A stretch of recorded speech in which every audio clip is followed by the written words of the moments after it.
Here we go. Wow, that was... First I don't know what you were... left time listen. All right. What you're doing there. It's very disturbing. Oh, sure. Just a quick couple points. It's like a Lil Wayne studio session.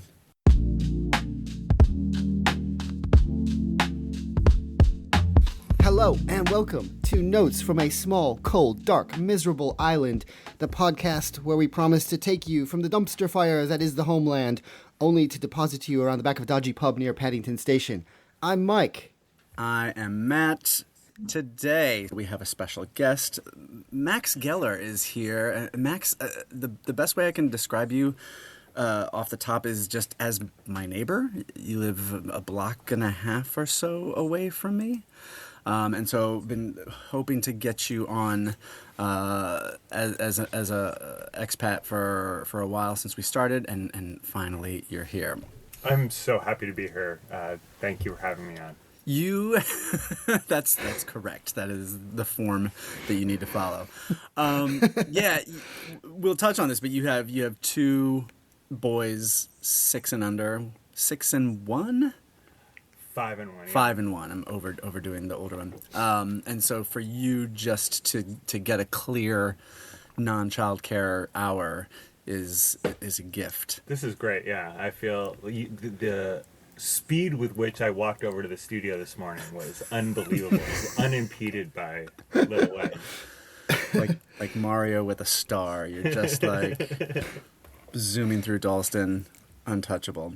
We like to start things when we have a guest on often just by, just getting as much or as little detail as you'd like to tell us about how you got here. I'm going to sing you in. What's your visa story? Tell us about how you got your visa. Well, I'm proud to say that I do in fact have a visa. That would be awkward if I sang somebody in and they're like, I'm actually, we're not Sorry, let's not talk about that. My legal residency is actually no longer in jeopardy. I'm very pleased to report. No, I came here for the only justifiable reason. I came for love. I don't really respect anyone else's reasons for moving to London. It's all right. It's a unanimous studio here on that count. My wife, who I've met back home, she's also American. Finding all British men unsuitable, right. Imported me about 6.5 years ago. Okay. So how did she get? Was she established here? She came for university and then got a job and stayed. And we met actually when we were 11 years old at socialist summer camp. And we banged once when we were like 27. But other than that, we just stayed friends. Yeah. And then at 34, I came over to... there was Jeremy Corbyn was running for Labour, and I had this idea that Western democracy was salvageable back then. It was like a really naive time in my life. And so I thought that if we could get... There's a lot of us. The idea was that if we could get Jeremy Corbyn in 2019, in 2020, Bernie Sanders would look great. Yeah. And seem way more plausible. Right. So... he was having this problem, I don't know if you recall, with... his anti-Semitism. The Jewish community, Yeah. And as a member, I thought that there's many of us who are coming over and doing all we could to sort of dispel those rumors of those false accusations of anti-Semitism to silence legitimate criticism of Israel, which has become a real theme more recently. But back then it was people weren't as aware of this phenomenon, and we participated in this sort of get out the vote campaign. This sort of like a strand of socialist Jewish guys like myself. I'm curious, did you find that worked with the British voters? Did the people sort of respond to you as coming over and saying like, yeah, okay. As you may have noticed, Mike. Well, I was the place that I was sort of dispatched to was really close to Heathrow Airport, in Boris Johnson's constituency. Wow. Okay. Oh, Uxbridge. So wait, this is where, Uxbridge, exactly. yeah. and this is where they're sort of sending you to like knock on doors. And unbeknownst to me, like they have really like great election data available to, for public consumption here in the UK. So you can go back to households voting. Someone in this household voted this way in the last election and this way in the previous one, and they go all the way back to the 80s.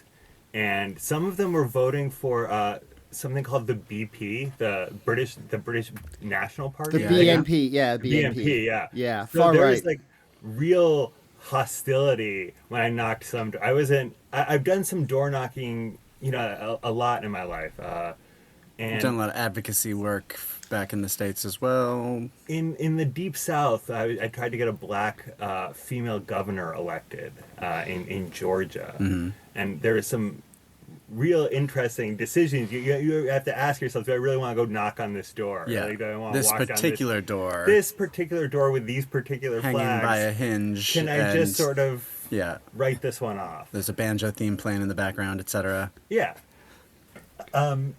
So I didn't know how similar the situation was going to be when I got to Uxbridge in London, but it was actually not unlike some of the doors you knock Yeah. in Georgia.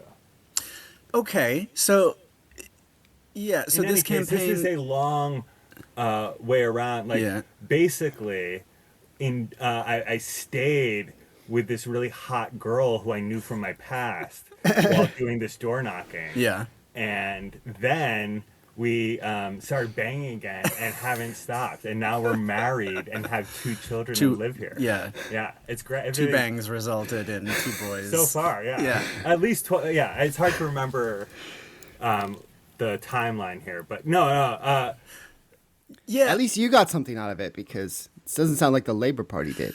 how true. So yeah, so your wife was here on like on a sponsored visa, and then Yeah. yours was spousal. Exactly. Okay. And it was actually really I don't know if you've heard in this story, but like I'm not really like I hadn't been exactly the sort of marrying type, but all of a sudden Sorry. the British government forced our hand, and if I wanted to like remain this act we need to get married in order for me to stay. Right. And so, Wow. I did. Yeah. Flashback for me to 2008. Like how will my wife and I move this relationship forward and move in together? Well, it's going to have to be wedlock. Yeah. Yeah, I can totally relate here. I did it many more years before, and everybody thought we were You're crazy. the first, Mike. Okay. I was the first. I was into this band before you were. I just think The that, marriage band. like we're a lot of guys on the left are fed these things like, we have to subvert the traditional precepts of the family. This goes all the way back to Engels, right? Like marriage is patriarchal, and it's like you don't need a government sanction to like on your relationship, and then you do. Yeah. And then it actually turns out that at a certain point, like the government is going to play a role in your life. And much to my surprise, 7 years ago I got married, but I love it now. Yeah. Like we can talk about this a little later. I even recently went on vacation with my wife, and I still love her. And things are going like we brought I do think moving to London for love is a good reason. Yeah. I meant that. It's good to have that as a bedrock when dealing with the rest of London. Yeah. We are going to get into that, because that's going to be the sort of the main topic of this week's episode as we recover from the Easter holidays. But I do want to. This is the second time that I've brought on a personal friend, and also the second time that there's a sort of origin story. Yeah, I want to hear this story of this very aggressive meet cute. I don't know if Max is going to want it to be characterized as such, but I'm just going to start. Listen, Max, we've told this story a couple times, and I'll just start. Okay, so our kids go to the same school, in Hackney, and so, you know, you're walking around the neighborhood, and as has been documented on this program, I'm a proud native Clevelander. So one day, I'm out here rocking a Cleveland Cavaliers jacket and a Cleveland Guardians hat. Now, this is not good color coordination because it's a black Cavs jacket. Anyway, but I'm basically doing Cleveland up top, Cleveland on the torso. Full regalia, we might say. Yeah, everything but, you know, a soft boys T-shirt, and so I hear from the other side of the street, Max, and I don't. And actually, now the problem is I don't remember precisely what you said. Look, it doesn't matter what I said. The problem is that. One thing about living in England that's way different than living in Boston is no one yells at each other. No one is out here berating one another. Whereas in Boston, it's like part of the ambient noise, you know? And so, at least like from people, like you wouldn't expect in our sort of like petit bourgeois neighborhood, right? Like the people in that particular class position, the men don't yell in public. British dudes are very reserved. It's hard to like get them to tell you how they feel. It's hard to sort of like be friends with them, at least for this Bostonian. But one way Americans can quickly identify one another is by loudly shout. So the accent was one thing, but even the act of like shouting across the street at Matt and then telling him that I thought that his sports teams suck, was like so thoroughgoingly American that I like Matt like was like left like a tornado had hit him. You know, like, it took him like a day to realize what had happened. He's just like, is this guy drunk? Is he just like, what is happening to me right now? And it was just like a normal sports reaction in a different country. Right. You know, you're wearing the wrong colors. You know, you're wearing the wrong colors. Hey, who you with? And I got accosted on the street, and I did respond in kind, but I responded in like not the way of like, hey, we won in 2016. Like I'm not going up against a Bostonian for, you know, when it comes to like championships. No Clevelander so annoying. Ever will. But I definitely was like, oh, that's how you talk to a person on the street. Real nice. Like I didn't do that accent, but I like, I definitely was like, hey, and I think I was with my daughter at the time too. It wasn't vulgar abuse that you were shouting at me. No. It was just your teams suck. Daddy. I was sort of like doing a full Sharks dance in front of you guys, and people were sort of stopping what they were doing, like looking at us. I don't remember that, but it was like a crowded. It was a crowded street. Okay. Anyway, it's fine. I stand by every like. Now we're really good. Like it's like a. It's hard to make friends in this time. Yeah. It's like it was a gambit for sure, but look at us now. Yeah. Okay. So, and this is to your That's credit. Awesome. Is this, you know, because I've like, you know, white male privilege. I've infrequently been catcalled or street abused on the street, and so then like I think, you know, like maybe like a week or two later, you just approached me and were like, hey, I was that guy who shouted some stuff at you, and I was like, oh, I remember. And then you introduced yourself, and we got to know each other, and I think at that point it was like, oh, and also I have a kid, and who was just in the nursery at that time. Yeah. Yeah. I mean, another thing that's hard for me, because my sports teams are actually popular, is that people wear the hats and the team paraphernalia and have absolutely no interest whatsoever in talking to me about them. Like, a guy will just walk down the street wearing a Red Sox hat or a Celtics jersey, and I'll be like, "Oh my God, you're a style icon!" Yeah, and they yeah. don't. They're like, "What are you talking about? Like, why are you saying?" Like, usually I'll have like a baby stroller or something, so I'm not like overtly threatening, but no one is like aware of the political symbols that they're wearing, and this like gets really dangerous. Like, if I was half the man I was 15 years ago, like if I was running into like the frequency with which you run into people wearing Yankee hats, New York Yankee hats. Yeah. 1 out of every 2 people have been issued. Yeah, one their cousin in went to London. New York once. Right. And it's They- or they like have seen a Jay-Z video. You know what I mean? Like yeah. I just don't think these Europeans should be wearing political symbols they don't understand. They have their own leagues. They have their own stuff. If you hate America so much, stop wearing our location names and our sports teams on your body. So it's confusing to the immigrants. And But Matt, I just want Matt, I as think like the Yankee one is particularly Yeah, that's like, pernicious. I don't know how to. I was thinking about like doing like a public awareness campaign, like showing George W. Bush and Donald Trump and Jeffrey Epstein all wearing Yankee hats because those photos exist. Yeah. do they exist? Do they exist? Sure. I mean, It's these like guys are all- Epstein and Trump. They all lived in George New York. Bush. They Oh, he would have around 2001 Yeah. in the Oh, of course. Yeah.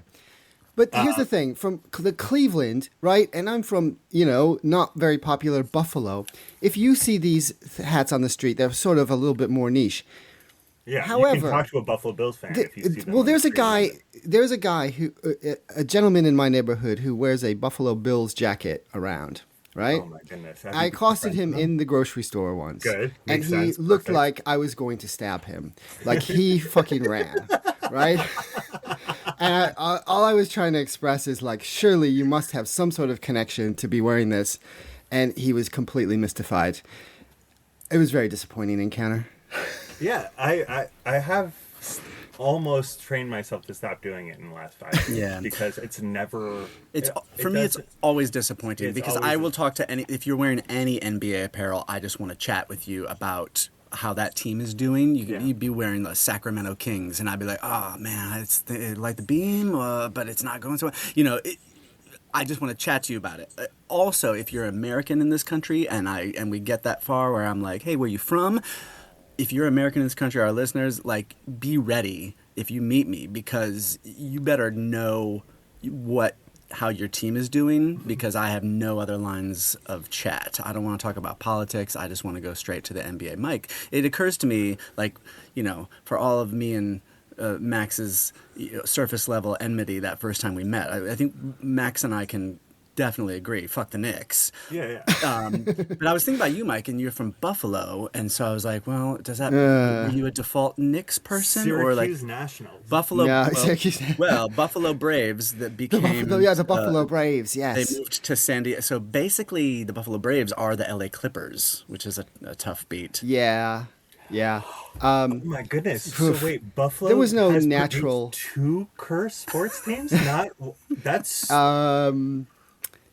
Four, 5? Well- I don't know, man. I'm losing count here. That's. I mean, that really is. So, to our listeners, the Buffalo Bills are famous. Like a metaphor for losing. Like you Buffalo Billed it is something that people would pick. I think up on. any of our listeners know that already. Don't worry. Yeah. I just want to like say Even the that. British ones. Even Yeah, the it was British even- ones. Ganging up on Mike. No, sorry, Mike. But I didn't know this that the Clippers, who are the NBA's most cursed Sorry about that. NBA franchise, got their start in Buffalo. That might explain everything. It's like might be It like a explains. Oh, like it explains a lot. Erie Explains a Canal lot. contamination. Yeah, seepage. Apparently, the Buffalo Sabres are good this year. They've They're made the playing the playoffs Bruins for the in the first first time. round. Oh yeah, that's we go. right. Let's put a wager fight, down. Fight. I've only started paying attention again to hockey in the last week, like literally. I have no idea what the chances are there. Whether think the it's a Bruins great are sport. any good. They're not. They squeaked into the playoffs. This has been the year 2 of a major sort of rebuild, and like in places in America where they have cold. Like people really love hockey. Yeah. Where I'm from, there's like a lot of ice rinks, and they'll be paying very close attention to the series back home, but I will not be. I will be sleeping. All right. We'll keep an eye on it going forward for you, Mike. I mean, also NBA playoffs excited. starting I'm excited. today. And, Today. Cavs and Boston both in there. Cavs are happy to avoid possibly matching up with Boston in the second round. But yeah, let's. Hey, can I just do a big steer to today's topic then? Yeah, please. Yes. It's the week relevant. after Easter holidays have ended. 2 weeks of the kids out of school, and all three of us married into a British visa dudes went on holiday with our children during the school holidays. And yeah, so today It's called assimilating to the local culture. exactly. It was one of the most harrowing experiences of my entire life, and I really am so grateful to be able to debrief it with you all. Because Max, please set it out. Set Well, it out. We want to hear Mike, from beginning to I'm end. just like I want to know if you've done this before. This is my first time. I've never been a British tourist before. Mike has been here for 20. Mike, what's the yearage on you? 20. Well, 20x yeah, years. subtracting the three in Chicago, it's about 20 years, yeah. Okay. So you have been here for a long time. Your kids are older. You've had more opportunity to go on school holidays and stuff. And so and you're a journalist, so you've paid attention to the culture more than I have. So all the different sort of options of the British holiday maker. Give us a little bit of the structure of that, and then the three of us can plug in with our experiences Okay. from 2026. Okay. So, number one is, I suppose, what you might call the traditional working class seaside holiday. So you spend a week, and if it's so surprising, you go to coastal areas today, you will still see huge trailer parks, we would call them, but here they're called caravan parks, and they're like holiday homes where people spend money to like stay in a trailer and like go to the beach every day, and it's all cold. Or they'll go to a place like Blackpool. I've never personally been to Blackpool, but I've been to places like it. They tend to have like mini amusement parks, miniature golf, gambling, lots of pubs, pub type entertainment, this kind of thing. Yeah. There's sort of like I don't want to say a bingo hall, but there's sort of like these hosts. Butlins, I think, is a word that like Americans should be aware of as a big part of British culture. Like this a holiday corporatized- camp.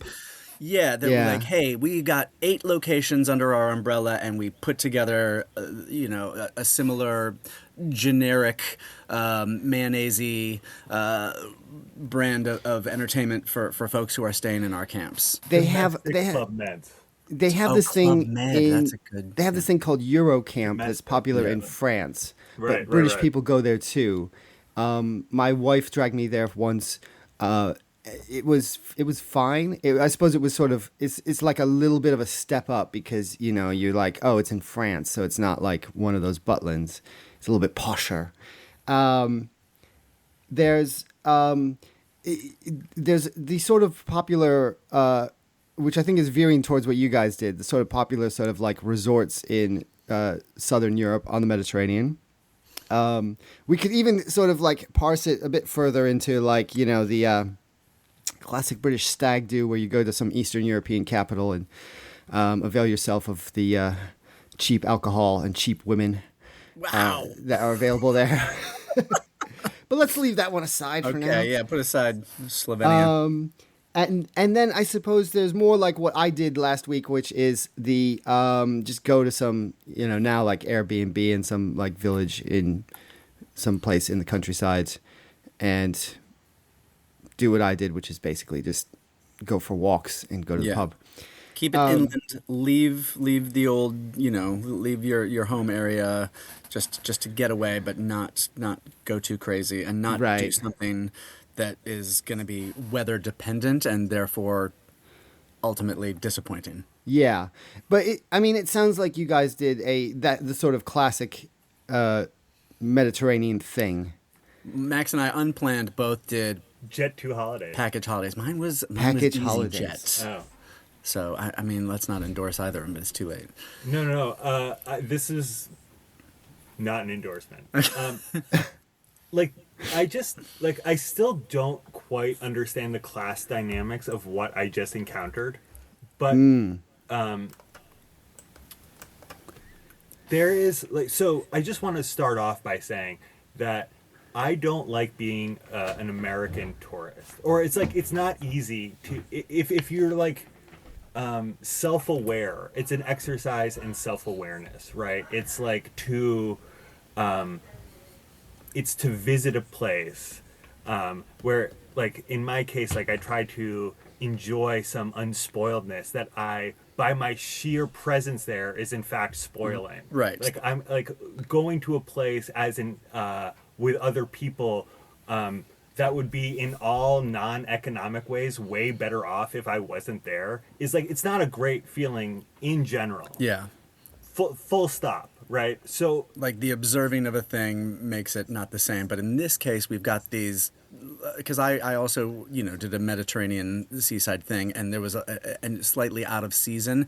And so you're just surrounded by these disused apartments and hotels that are not quite built yet. And you're like, and so it just sort of looks like British colonization. Yes. Prices are displayed in pounds. Even though they're using the euro, or in my case, the Turkish lira. all of these things. And you're like, well, who actually lives here? What is this place? Yeah. Yeah. And what was it? And this is a conversation I had with my wife. I was like, what was this place initially? And what was that Turkish fisherman's life like when he realized he was getting priced out by, speculative developers and resort builders on this beautiful spot? There are these people who make affordable vacations for mass available to British people, who take a area that is unspoiled, and they have this idea that if they invest like a certain amount of money in stuff white people like, white people will come. And what that actually looks like, though, is plane loads of British people being flown, the worst British people, it seems like. British people I had never known about before. What kind? Who did you encounter here? Of the Isles, right? British people from... This is like... I think this is a very helpful conversation to have, because I don't really understand who, like, the Midwest is of England. I don't understand who, like, the deep south of is England, or, like, how you can reliably encounter them, or, like, where to go to find them. So, like, if you're trying to make a one-to-one comparison from an American archetype Right. to what's that type of person? Because, yeah, I talk about being Midwestern all the time to English people, and it's kind of hard to describe. Like, yeah, we're not coastal elites, but we pride ourselves on intelligence and plain-spokenness and da-da-da-da. And they're like, oh, okay, I don't see you on that TV. is, like, I can't, like, just can't sit through, like, this. That's not what Midwest... That's the way people see Midwestern are these, like, darn nice simpletons who are, like, flyover, like the part of the country you fly over. Yeah, we're not simpletons, but yeah, we're darn nice. Like, you coastal elite. Where I grew up, if the kids were, like, playing outside and some lady, one of the neighbors, came out with freshly baked cookies for everyone, we would be scared. We would be scared to take them. But my understanding of the Midwest is not only does that in fact happen, but everyone already knows her name. And, like, oh, thanks, Miss M. This is darn nice of you. So you've been looking for, like, for the parallels. No, I found the parallels. Okay, go. In Stansted Airport on a Jet 2 holiday. There are... like, one thing you find in London that's, like, can be scary sometimes is, like, on a Friday night on the subway, there'll be, like, girls from Essex who have nothing to lose and are extremely drunk, and they will elbow you in the face on the subway. Like, they they're scary. They're like partying Essex Yes. girls. They terrify me. They're here for their good time and nobody else's. I met some people from Liverpool who like don't identify as English. We're not from England. We're Scouse. And I really I think that's so nice. Like, I'm not from America. I'm from Boston. I'm not in America. I'm Bostonian. Right. Like, that's like a... Don't put me in the Venn diagram with those dopes. Yeah. I'm Scott. Like, I talk different. Yeah. I have a very distinct accent. And also, I'm not like them. Yeah. Mike, for our listeners, Scouse. Can you just break that? Let's glossary that well, for a second. you know, a person from Liverpool, or the dialect that person speaks, And the word Scouse comes from... probably some food item. Oh, okay. Sorry. I'm not sure. Yeah, I'm no, sorry. it's a disgusting meat stew. Just Is it? Okay. yeah. So the whole cultural You don't, identity you don't need me here. based Jeez, around he's a just stew. Boston baked beans. Yeah, England and Boston have baked beans in common. baked No, beans. so sorry, this is a bit like we're really going around the barn here, but I just like the people that you sort of meet who are like I think there's like something to be like that needs to be sort of understood about how much buying power the pound has abroad, how the weather is way nicer no matter where you go than it is Yeah. here, and how much British people are known for taking advantage of these two things and doing like Absolutely. some serious drinking in the sun, Yes. and With a complete lack of self-awareness. with a complete lack of self-awareness. Plus, if you like add in the factor of like these are literally British people going to a different land that's not theirs, that has been like already conquered for them and filled with all the stuff they like, it can get like really ugly feeling really fast. And for me, it started at 6:30 a.m. when the Witherspoons, which is Wow. a brand of bar, opened at the Stansted Airport. And stupidly, insanely, I thought it was a good idea because I know they serve breakfast there, to bring my whole family into the Stansted Airport Witherspoons as soon as it opened. Did you get in a bar fight? No, but people were drinking heavily. Yeah. It was like For the flights. they were so happy to be Yeah. on vacation. Everyone was Let's so just get happy. started. Absolutely. I fortunately flew away We're- before. We've been here for a while, and we're like, yeah, what's wrong with that? And you're like, what the fuck? What is going on? Yeah, and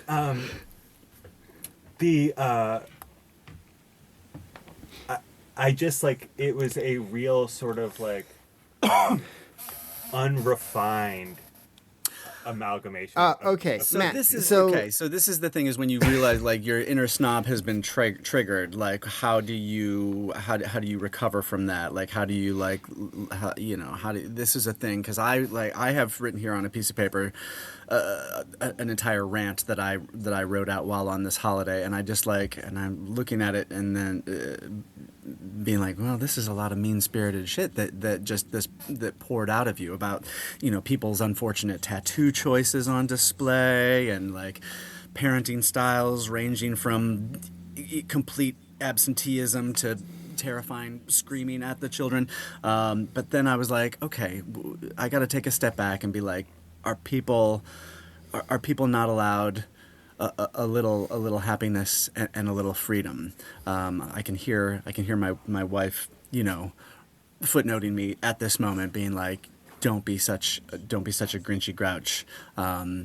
It's a hard world, and we got to allow people some happiness, and the proximity to Europe that England enjoys, and the unpredictability of the coastal weather in the UK. It makes sense to let's get away. My wife said this thing about like, Chekhov short stories and plays. They'll talk about taking the air, and they go to the coast and they take the air. This is a long-standing tradition, just now corporatized. I'm just wondering if what what positives we can. Yeah, you guys sound like this was hell. Like, I mean, a trip of self-loathing. Max, we didn't. You're still in the airport here. Where did you actually go after that Witherspoons? We flew to Greece on a steerage airline that had nothing. They just walked up and down the aisle selling stuff the entire time. Yeah. Jet 2, EasyJet. It was like, oh, this is a cargo plane. We were cargo, it felt like. And also, look, it's hard, for instance, if you live in London to sort of like interface or have reason to be in the same space with some of these reform voters. Let's just call, you can just call it, like we can just deal with this sociologically. Yeah. What, like, you know, you can imagine, like, and this is the sort of like, if you go on a cruise, I felt like I was on a cruise ship the whole time, you know, because like you get on the plane with the people, you fly to the place with the people, they're all at, like, you get on a bus when you land, they're all there when you get off at the resort, right? And then like it's not uncruisy like. Right. You're the fun thing that you're all doing is you're all doing it basically together. Against and in America, I've never been on a cruise, but I have, you know, like the people you don't choose who comes. They, like, you all come from all over the country, and then you all leave together. Day 2 or day 3, you start realizing I'm seeing the same faces again and again. This is right. These are my neighbors now. We all left England together. We all came from different parts of England, got on the same thing, left together, stayed, and then came back on the same flight a week later. It was very interesting. Yeah, and because everybody came from England, like nobody acknowledged that fact throughout the whole holiday. Of course. Yeah. So you're trying to get away. It's like this concept. I'm trying to get away, and then you're like, no, I just have new neighbors, and I'm still in England. Surely, though, you guys got something out of this positive. Did you enjoy the pool, or Max was there a particular cocktail that was pretty good?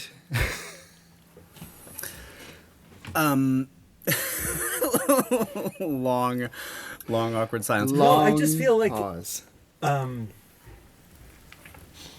It makes you feel greedy for something you can't have.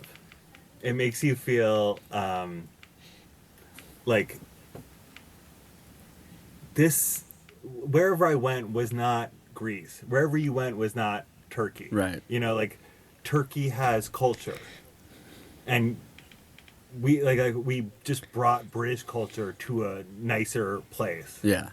It's like really bad because of people's need for convenience. Okay, I will say, like my daughter and wife had a lovely time. Lovely beach view, incredible beach view. We got in a boat, and just were like speedboated around the bay where this resort was, and just gorgeous. You're like, I can't believe that this place exists. Water so calm. I don't love submerging my body into large amounts of water, be it swimming pool or body or Mediterranean Sea, but that was all lovely, and you know, and having your child at the end of their term be like, woo, this is great, when they're eating chips for the 17th straight meal. Yeah, that's it's nice. It's nice to siphon off some of their joy. And my wife's had a lot of hard work stuff going on, and was really looking forward to this holiday. So it was nice for her to get a break. I'm just there personally as a sort of steward.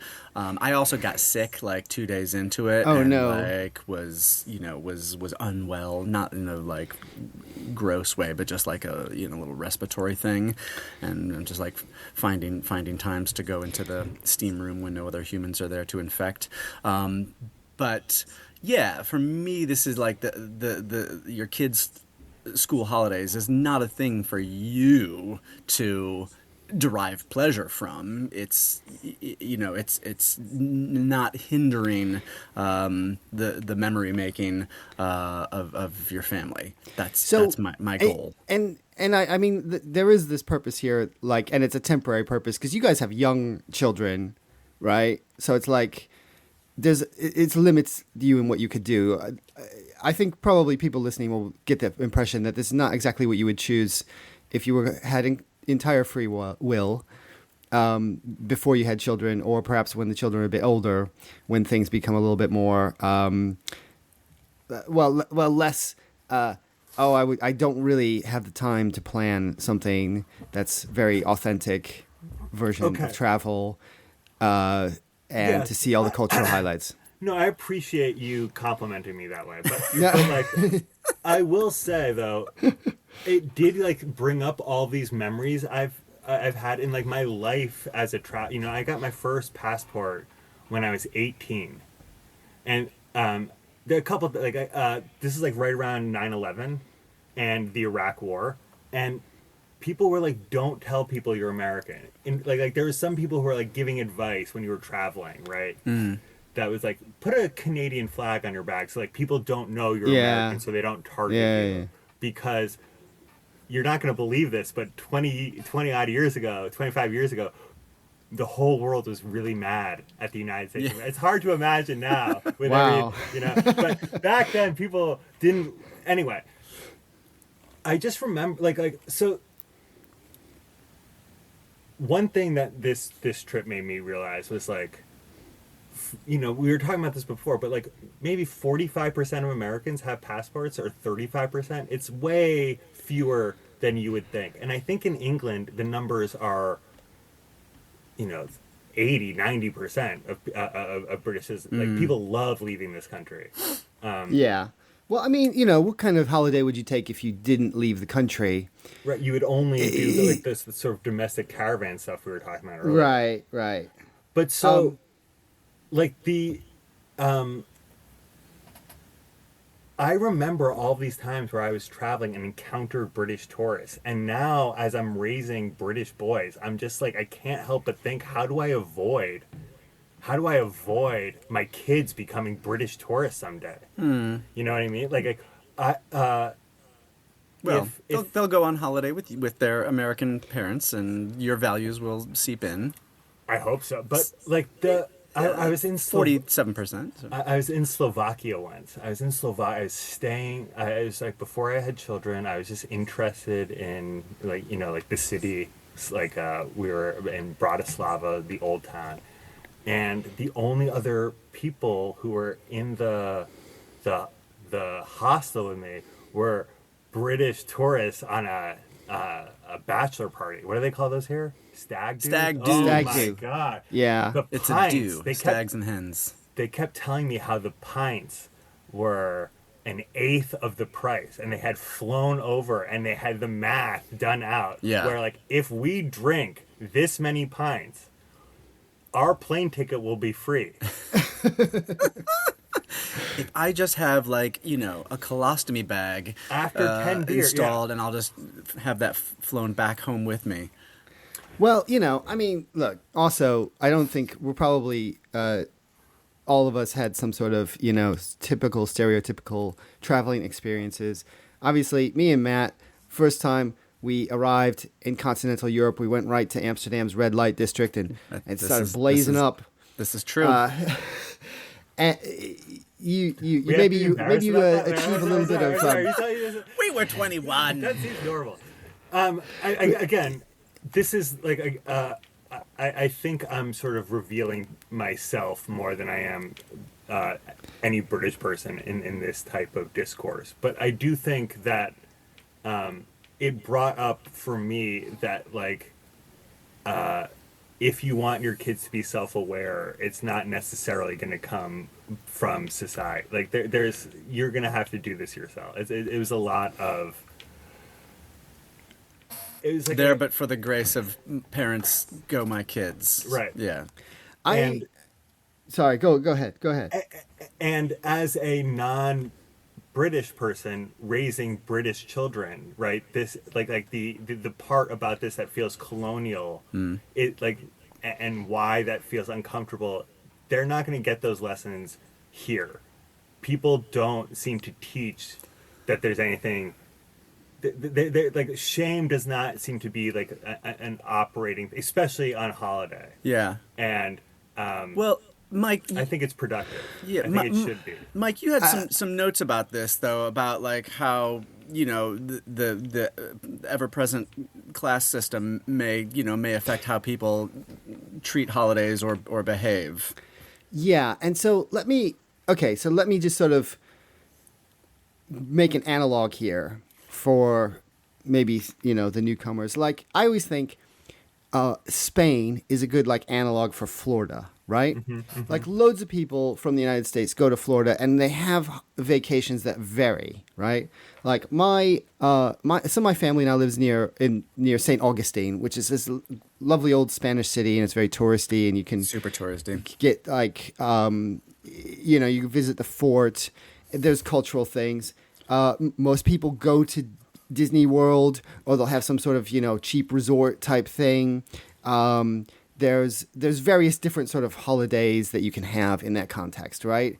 And it's the same kind of thing because basically people just want the guaranteed weather, So in Spain you get this, and it's very geographical. So if you go to the southern coast of Spain, there's these pretty ugly resorts that are carved out there. There's loads of like stag do type places where kids who are like 18 years old go there to like drink. More sort of family friendly places. If you go to some of the cities in southern Spain, there's definitely more culture, and then like that attracts a different type of holiday maker. My in-laws bought a house in this small village about like 2 hours from the coast. In some ways, because it was when they bought it like years ago, it was kind of a trendy place for the middle classes to go. They're sort of like distinguishing themselves a little bit, the people who went there, from those people who like went and did their holidays on the coast. But like most other things, like food is a big thing here. Like British people are very, very sort of like trend followers. Like trends go up and down all the time. So, eventually you find that like the people who are sort of like, who might have been like doing those coastal holidays are sort of like branching out a little bit. And like the next trend might be to do some hill walking or something like this. But I think the notes that you're referring to, Matt, here are that like how you talk about these things is also a class signifier, and it's completely fucking baffling to Americans. You'll spend like years decoding this. The higher up you are in the social scale, the more you downplay your holiday and the expense of it and the extravagance that you put behind it, until you get to a certain point in the social scale where you don't give a fuck and you just like bragging about how rich you are. So wait, like sort of a false modesty until Right. you hit the threshold where you no longer need to disguise anything. Like, if you start at like working class, you're like, yeah, I spent loads on my holiday. I went on my package holiday to Turkey, and we really the beer was cheap, and we ate chips every day, and we spent thousands, and it was a great time because that's what we like to do. Start going up the social scale, middle class. Well, we had a very modest camping holiday. We went to Wales. It rained all the time, but the children played with their wooden toys. Notch it up. Yeah. You get to the aristocratic version. Well, we jetted off to the Caribbean, and we met our friend Jeffrey. It was a lovely time. It cost a bloody packet. And then there's sort of, I don't even want to get into the various gradations in between there because they are like legendarily confusing. You landed in a gradation of like inland and modest, if, but if you had to like look at from the sort of pure like you'd say like I did the typical middle class holiday, which probably did, but as we've discussed on this program before, we have Norfolk ties to Norwich, so we had some friends that we met up with and stuff. Part of the reason why we just went to that particular place. Increasingly, as I get older, I just like want to, I don't know, not necessarily go to any place that's too challenging. I don't know. I just want to go see people I know or like places I've been that I like. Hopefully I'll get out of that sort of track soon. When we were in the U.S. quite recently, I let my wife just plan everything, and she was just like, well, basically we're going to do sort of outdoorsy type stuff in places we haven't seen before. We're going to see as much of the United States as we can while we're here because it's going to be temporary, and that's fine too. Can I ask, as dudes, right? Like, one thing that I think would be both, there's this tension, right, between wanting some semblance of feeling like you're a real person on vacation, and also like, never before I had children did like could I understand why someone would want an all-inclusive thing, like the going to a place where they cook, where you never have to think about food.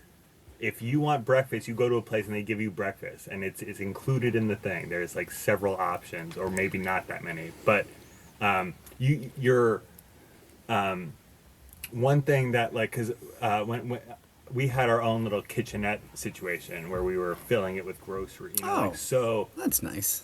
It's very nice, but it's also filled our days with like, we have to feed our kids. The act of cooking, yes, and stocking and going to the grocery store and stress and thinking, and as my wife would say, doing intellectual or emotional labor over stressing about how to fill these stomachs and these meals, taking the trip, sometimes even getting the kids out the door to go get the stuff so that you can and thinking about how much time before you can do this activity before you have to start working on that activity, instead of just going down to the food hall and putting the chips on the plate. So again, I don't know how much more needs to be said other than like,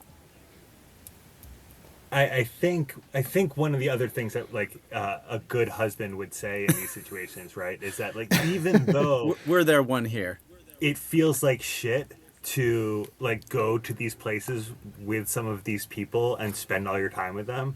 On the other hand, like if you do this and you give your wife a whole week off from worrying about the things that she can't help but worry about, even if it's happens to be your night or whatever, you're doing her a real service. You're performing a great feat of love by suppressing this correct version of yourself that hates this kind of stuff. I don't know. I feel like you guys. So noble, I feel like Max. You guys should. Yeah, that's you guys shouldn't have worried so much. You just lean into that cheap beer and that. Well, this is the thing of free like, buffet. We do. I feel like at the end of the day, we do need to count our blessings. I feel like there's more British people holiday more. There's more bank holidays and more school holidays factored in, and so I know when I first moved here, my wife was like, "Hey, we're gonna go on a holiday." I was like, "What? No, that's for assholes. Like, I don't take vacations." Mike, what do you agree that this is a thing that like Americans don't? No, it's know about. Like it's such a good point to like bring it up. It's like, you just take the holidays. In fact, like British people are like mocked for, if you go to France and like you go and nobody's in Paris in the summer, right? Like it's completely empty because everybody's on their holidays. And they're like, you British people, you work too hard. And we Americans were like, oh my gosh, you actually take your holiday allowance? Working as I have, and my wife as well, working in very mixed British American workplaces, the attitudes being vastly different is just quite interesting. And then also, when you add on to that, the fact that the school schedule in particular is so regimented here that like everybody has the holiday at the same time, right? Like Right. not the case in the United States where people have different summer holidays in different states or different Easter breaks and spring breaks. It sort of adds to that sort of herd mentality and like the feeling that like everybody's going at the same time, you know? Whenever you hear like, oh yeah, it's like bank holiday traffic, it's because like the whole country appears to be off. Except of course for the workers who have to like cater to the tourists, right? They gotta work. Like, to me, I think it's sort of confusing, right? But like, I felt like very strangely protective of the word vacation after this experience. Like, I don't go on holiday. I'm a vacation guy. I do things called vacations, which means like I go to another city or another place, and I am like basically the same version of myself while there. I just like am staying in a place that isn't mine, and I'm going to restaurants every night or something like that. Yeah. You know what I mean? But like, it's still Max doing this thing. It's just Max on vacation. Like, Max on holiday does things he's never done before. He just like That's the difference. Oh, that's the difference. That's interesting. and Like parasailing and yeah. Day drinking. Okay.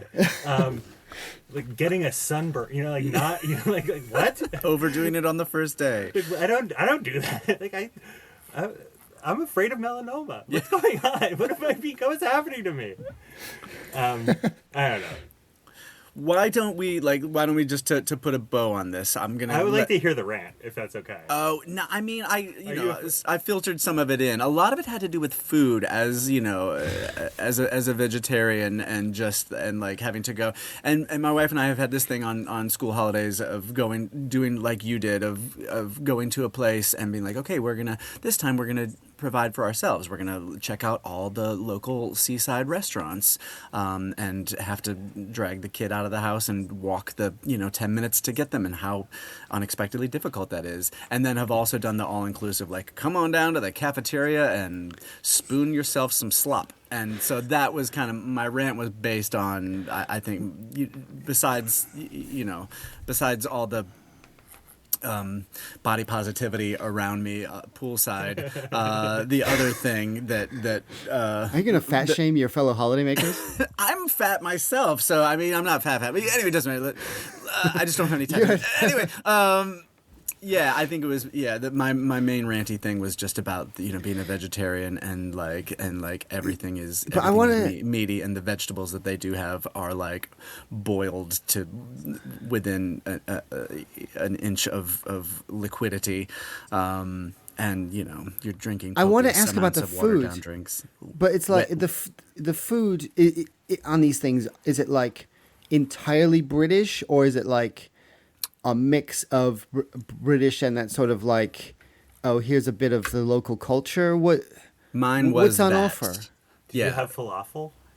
No. There was like falafel one day, and that was like Turkish day. They were like, Turkish day today, we have some like, but they would also always have like this Turkish table, and this was where it was like the boiled vegetables in a flavorless stew. But not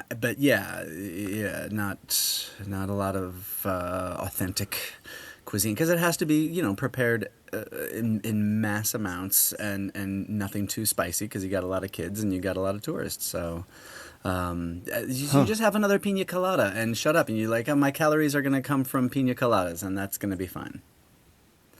So let me just try to I'll just attempt to put a bow, and by asking if we all could either give me what has been your favorite British vacation or British holiday, even if it was abroad, or what would be your ideal if money was an issue, if kids weren't an issue. So either or, like, give me your favorite of the past or an ideal for the future. I mean, I would really like, if not just because of the things I saw this past week, the horrors I witnessed. But like, if a British person walked up to me and was like, "You know what, Max? I am really optimistic about the future." I would think to myself, "Oh, this is a crazy person. This is like I need to like there is a dangerously naive person in my area. I need to get away from it." He's scared. He might do anything. Yeah. But if a Chinese person said to me, "I'm really optimistic about the future," I would believe them. I think there's like plenty to be optimistic about in China, and I would love to take my kids to socialist China to see if it's just true or a romantic idea in my head. I think. Like, oh, geez. I would like to see the what's the package holiday? Train, The package holiday.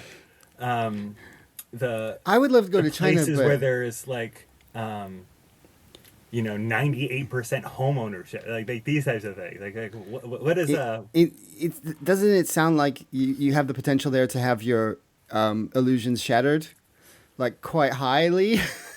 I mean, could be very sure. disappointing. That's a very risky utopian vision. having been disappointed in this other way, this last way, I'd like to shoot the moon. You know what I mean? The ideal. So having come back here after the years in U.S. Chicago. and I loved especially when my wife planned it all out, and I didn't have to like do the mental energy, that emotional labor, doing sort of elaborate holidays that involve driving through national parks and stuff. But here, it's very simple. I just like to do some sort of classic. Stereotypically British middle class thing where you go to some place that you have a little bit of culture and cheap wine. So, and then like, also I'm very lucky to have some like friends who like, either they're like my father-in-law, or like, I've got some friends who have a place in the Czech Republic because his mom's Czech, and we go to places like that and basically just eat and drink too much and, a side helping of culture.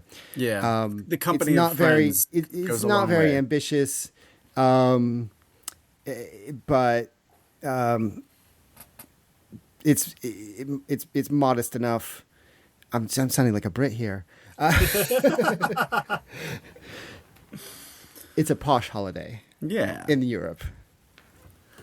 Well, for me, the infrastructure is not there for my fantasy yet, and my daughter needs to be a little bit older to start enjoying some of the things that I enjoy. You want to go to the moon? Hey, did you hear about this? This has just been happening. This was while I was on holiday. I was like, oh, I've missed the whole moon mission. Anyway. So for me, Mike, it's sort of like recreating a little bit of what we did on our Eurailing trip of 1997, but I would keep it UK, and I just would like to spend a couple nights in all the cities in this country, like the mid-sized cities that I have never visited, even after having lived here for several years. And I don't drive, and that makes it difficult, but can I do a Bristol, Bath, Liverpool, Manchester, Glasgow? Just go to all the major cities and just get 48 hours flavor of all these wonderful places that are smaller scale than London. Is there there's no like Brit Rail train pass that doesn't It must be. There must be. I don't know. Max is shaking. I his thought head. you may have you looked into this. The Eurail pass. I don't look into shit, but man. again, that seems very achievable.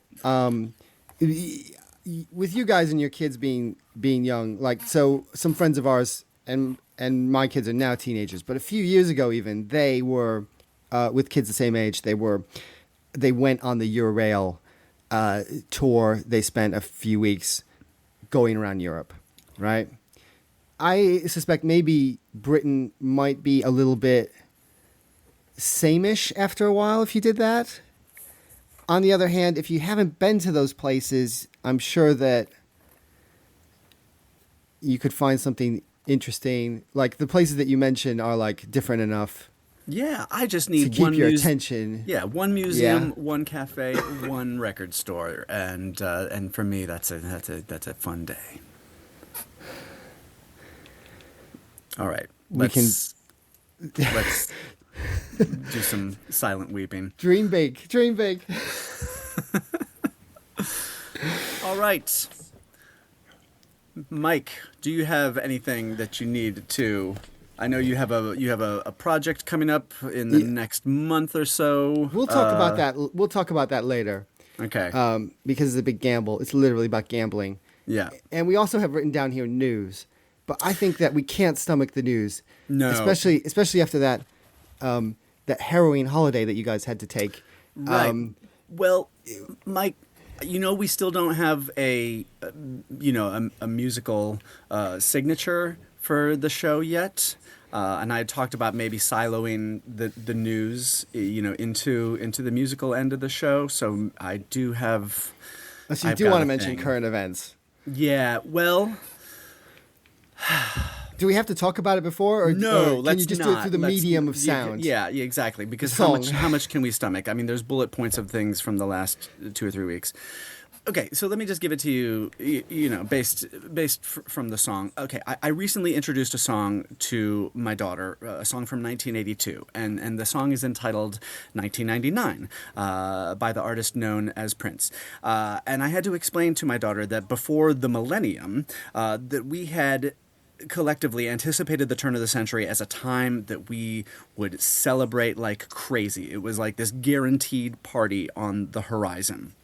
And sort of explaining this phenomena to her, I wondered whether there was a contemporary corollary. And then, of course, there was, and there is.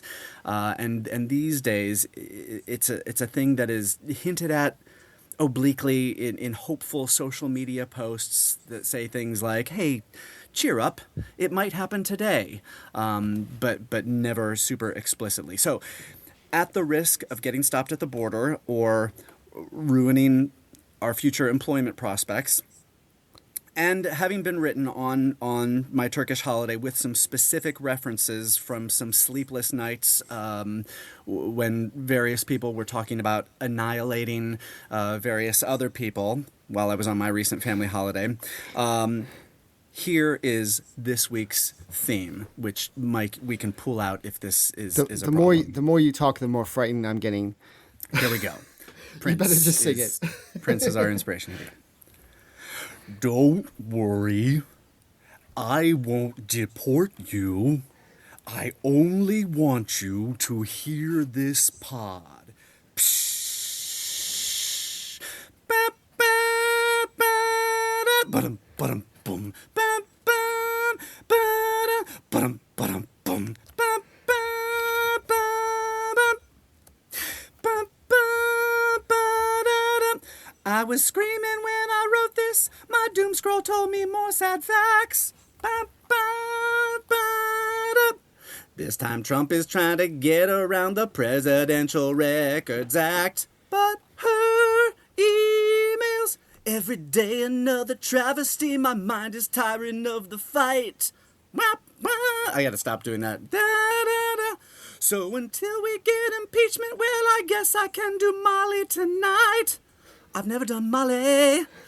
Well, they say there's a 25th Amendment. Grift is over, crooks out of time. Ba, ba, ba. So tonight I'm gonna party like the night that Donald dies. Ba, ba, ba, da. If it's not an orange jumpsuit, don't tell me about that man that's orange. Ba, ba, ba, da. More than 10 years of this horseshit, my people can't take it no more. I can't wait to vote. They've moved on to dropping bombs to distract from what them files say. Now, I would never wish death on nobody, but we all gotta go someday. So why not today? They say there's a 25th Amendment. Grift is over, crooks out of time. Wah, wah, wah. So tonight I'm gonna party like the night that Donald dies. It's really good. How'd we feel? You're canceled. I do remember when Michael Jackson died. Do you guys were you 2009. Yeah, I was anyone here. I was living in this country. Was it this in America? No, that whole summer, wherever you went, it was always possible that someone would be driving down the street with Michael Jackson blaring out of their speakers. Yeah. And everyone would stop what they were doing and start dancing. It was an incredible time to be alive and young. And like people were like it was like no longer controversial to dance to Michael Jackson. You didn't have to think about them kids anymore because he was dead. He paid whatever he owed, and now you could just love the music again. And it was, I have never been like with partying with people who are on the exact same page about someone when they die. You know, it's like let's celebrate this. And I do believe that the death of Donald Trump will trigger an even bigger dance party. This is what I'm saying, and I'm trying to get out ahead of it by giving us a theme song. Hey, if you want to report us to the authorities, or you have an idea for a episode topic, or you'd like to present yourself or an acquaintance as a guest, please shoot us an email at colddarkmiserablepod@gmail.com. If you've listened this far, please press all the buttons that show that you like us, and we will be back soon with more topics and more guests. And what else, Mike? Lots more. Thank you again, Max Bye-bye. Geller, for being here. We love you. Bye.